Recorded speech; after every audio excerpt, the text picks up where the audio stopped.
My name is Richard Kine. I am a civilian, but friends with Anthony Giacchino. And Anthony Giacchino is the writer and director of a short documentary called Colette. And we're here with Anthony and his producer, Alice Doyard. And we're going to talk about the film. With all of the material that you had, could you have told another story if you edited a different way? That's a great question. I think, yes, we could have, because, this is a story about one, as much as it is about Colette being in the French Resistance, this is really also a story about one moment in her life. She had amazing stories to tell about, for example, just little things that they did when they were in the Resistance, why her brother ended up getting caught. There's a deeper story. The work that she did after the Allies landed in June of 1944, that's when she felt that she did her most work as an assistant nurse in a hospital, tending for 4 months wounded soldiers. We could have gone in that direction, with the film. I think we were interested in telling a story that was going to deal with generations and passing down history. But yeah, for sure we could have. I mean, there's no doubt, even if we filmed it the way we did and gave it to someone else, there would be, I think, a different story. I think kind of maybe the big beats would have been there, but certainly there are lots of stories in there. Indeed, when you do documentary, you also do storytelling, and you tell a story, and it's just that the story is real. It's not a story that you invented or that you created. Sometimes it's the story that is happening in front of your eyes, but you are still telling a story. There's an interesting shot that I was wondering, why did you choose this? Did you choose this artistically? What was the reason? Usually you're there in front of the two of them and you're capturing their faces, we see everything. But when they go to the crematorium, it's from a distance. Yeah. Yes. I mean, that only have one shot at getting them going to the crematorium. What was the decision? Why? I'll tell you, Richard. When we were, scouting and went to Dora, before being there, I went into the crematorium and I went in there alone. And I'm not sure, I don't know if you've ever been to, a concentration camp. I have. So, right. But when I went in there, it was silent, and you could just feel, or I could, just this profound sadness and pain, and just imagining what was in there. It was in everything, the walls and the ceiling, everything. And I knew that I was like, we cannot come in here with her when she comes in and visits. I just did not feel right to me. I just felt that this was something that she was going to, and Lucy were going to want to and should be given the respect, right, to visit that themselves alone. So but how about just the dread of walking up there? Yeah, well, that's why we were so far away. They didn't even see where the camera was. We knew that, they knew that was the final stop on what they were going to do in the camp. We stayed back very far away. In fact, we were kind of behind some trees. Yeah, we were kind of behind some trees there, and we just allowed them to go in. Now, they allowed us to record their audio, but there was just no way was I going to go in there with a camera with them. That's right. Yes, you record their audio. That's true. Yeah. Okay. Yeah. Yeah. So that was a conscious decision. Oh, yeah, absolutely. Right. Yeah. Totally. Okay. Yeah. All right. Were they appreciative of that? I think so. Could you? Well, I mean, we didn't really talk about it, but I imagine so. I just didn't.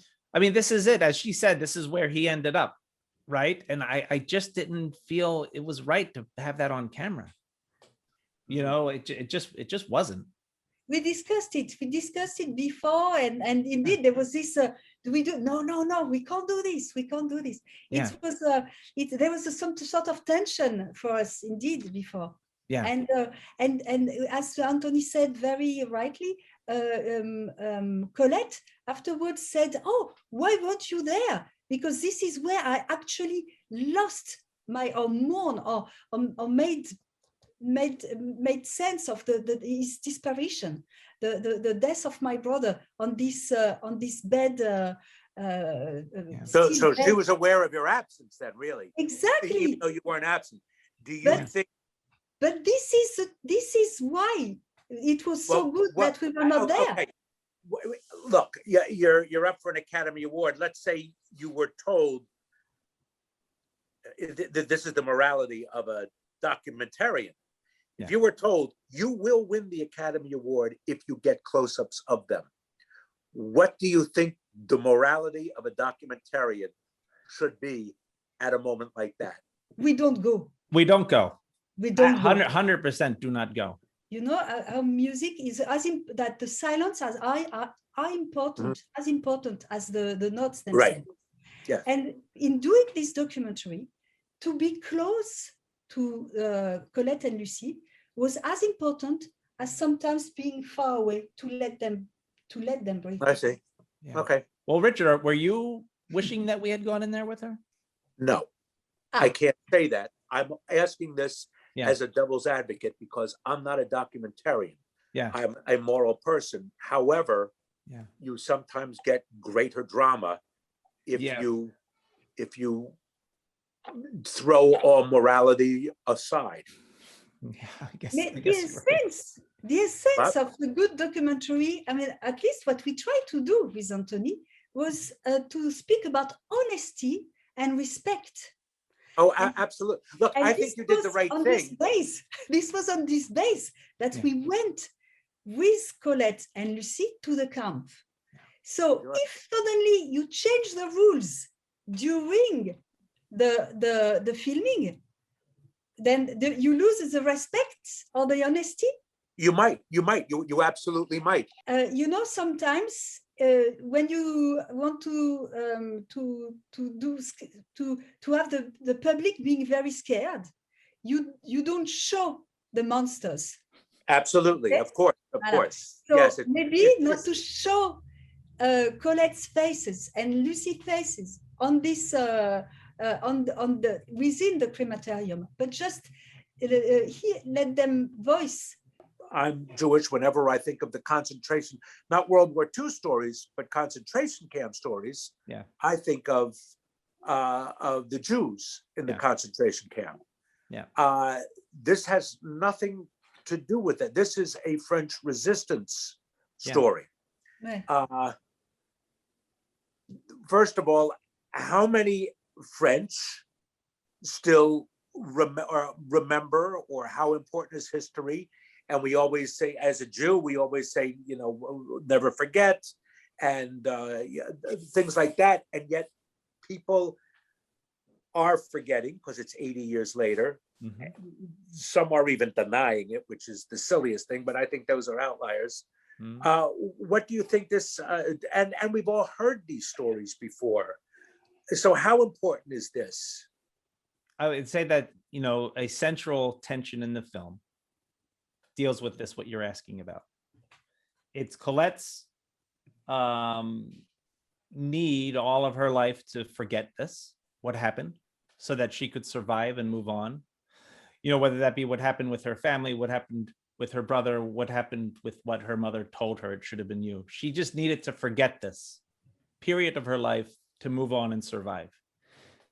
And then here comes Lucy, who's like, wants to remember everything that happened, right? So she can move forward, you know, in a way that sort of understands the past. And in fact, maybe avoids some of the mistakes of the past. And that's the tension, right? The need to forget to survive and the need to remember to survive. And I do believe that in that tension, Lucy wins Colette over to that point of view, in a sense, embodied by her giving the ring to Lucy and passing that down, of saying that yes, that this is something that we need to remember, that we shouldn't, because, you know, that that ring could have just ended up in a drawer somewhere, and that's the end, right? But now, as she says, 100 years from now, you'll remember, or when you're 100 years old, you'll remember that you were here. Sure. So yeah, for sure. I mean, that's a big thing that we wanted to get across in the film. The importance of the past, and it doesn't just have to be of World War II. You can then sort of apply this to wherever you are and whatever the history of your country is. You're right. Why does it matter today? Because we've seen many documentaries probably about World War II, but the truth is that these people the witness are dying, and so there's now it's maybe our last chance to record what their souvenirs of the time. And it's and what we really like in this film is also that it's about joining forces to fight against a global threat. So this was the choice of Colette when she decided to enter the Resistance as a young lady, the young girl, like the Resistance Alliance against Nazism. It's also it talks about also these nice things in the World War II where people gathered to land on the Normandy beaches and fight against fascism. It's also these two generations, these different generations of women joining forces to have the strength to look at what happened in this camp. When you are together, you're stronger. And these two women together are stronger. And it's two generations, an older lady, a young lady. And so it's about solidarity. And we face this, so now there's not only, as global threat today, there's not only fascism, there's also many other climate change, like there's many, in pandemic where we live, there's many things that are a threat to all of us together. And a collective response, solidarity seems to be an appropriate answer to preserve this common good that we have. Did you know Colette, Alice, before the film? No. I discovered, I met Colette with Anthony, and we were, I mean, I'm very interested in resistant women. I mean, my grandmother was was a resistant. She did. She was. Yeah, she did radio. She had radio. She was hosting a radio program for resistance in her flat. Also, I discovered that she delivered my mother in a room in 1943, in a room next to which she was hiding 3 generations of Jewish women, a Wow. Jewish family who stayed in this house for 18 months. And my grandmother, she was running this house, and she was having she had already 4 children, and she had my mother in this proper room. And it's really interesting because in the family we say, like she used to say, I delivered Catherine in a nice evening of July 1943, and we always took this story like that. But later on, I discovered that this nice evening of July 1943 was in fact in the middle of a very complex time for France. Yes, with 3 people who could cause her family danger and harm. Exactly. Yeah, that's something. So then, genetically, you were born to make this movie. No, I'm very interested in the resistant women. Very. Yes. And I used to say that this is the nice combination with Anthony, who loves his story, and I love people telling stories from the heart. I could see that Colette, she was not keen of posing as a hero, but she was keen on paying tribute to her brother, Jean-Pierre, and to transmit her to the people around her, and particularly younger generation. So as we were talking about this, again, in my mind, I'm like, all right, what are the elements? A woman in the French Resistance. She was very young, 14. That's really cool. She's her brother was captured and died in a concentration camp. Dramatic. And then she's never been to Germany. It kind of was just like, this is an amazing story. And then when Alice said to me, and I'm like, could we get her to, I wonder if she would go to Dora. Alice was like, we can only ask her once. And if she says no, we cannot go back to her and ask her again. So that was why then this very long process, which lasted about 6 months, sort of getting to know Alice and, and all of this, and sort of explaining who we were and what we did and the things that we've actually worked on in the past, took. And I can still remember getting the text from Alice saying, she said she would go. Wow. Yeah. Because you don't do such a film without giving yourself. Yeah. So this is pretty important. You were the catalyst for an event happening. Correct. Yes, we were. Because in her story, now remember, so we heard about her, we eventually sat down and we did an interview with her in October of 2018. And it was after that interview, and after at least spoke with her, and then after that interview, that we sort of really understood what kind of a forceful character she was. Sure. And absolutely entertaining. Yeah, and we just thought, well, we're not going to serve her by just letting her sit in a chair and tell a story. That we deserves more. Yeah, we need to do something more. And then became kind of the discussion with her about what would be meaningful to you. And among those things, it was presented to her, this idea of going, of going to Dora. Well, after so many years of not going. Yeah. And she said, I'm not going. Why did she go? Why did she go? Why did she go? Okay, so she went for 3 reasons. First, she was keen on paying tribute to her brother. Okay. So this, we could feel it, but honestly, we understood the full depths of that only when she talked about her mother and the Sophie's Choice. Yeah. Okay. So we knew that she had that one of the big scars in her life was the death of her brother. Yeah. Not only because he was dead, but also because she had to carry the pain of the family afterwards. Yes, and I loved at least the way that she put it, which was that I had a very difficult relationship with the memory of my brother. It's been very difficult for me, and I love the way she put that. And she said she wasn't that close to her brother. There were years apart, but nevertheless, it's family, and it's also somebody who died. So that we might live. Yeah, but that was the first reason I think that she decided. Okay. Yeah. The second reason was that she trusts us. She knew that with me, Anthony, and the rest of the team, her voice would be respected. Okay. And this was for her extremely important, that we would allow her to go through a journey that with honesty. Mm-hmm.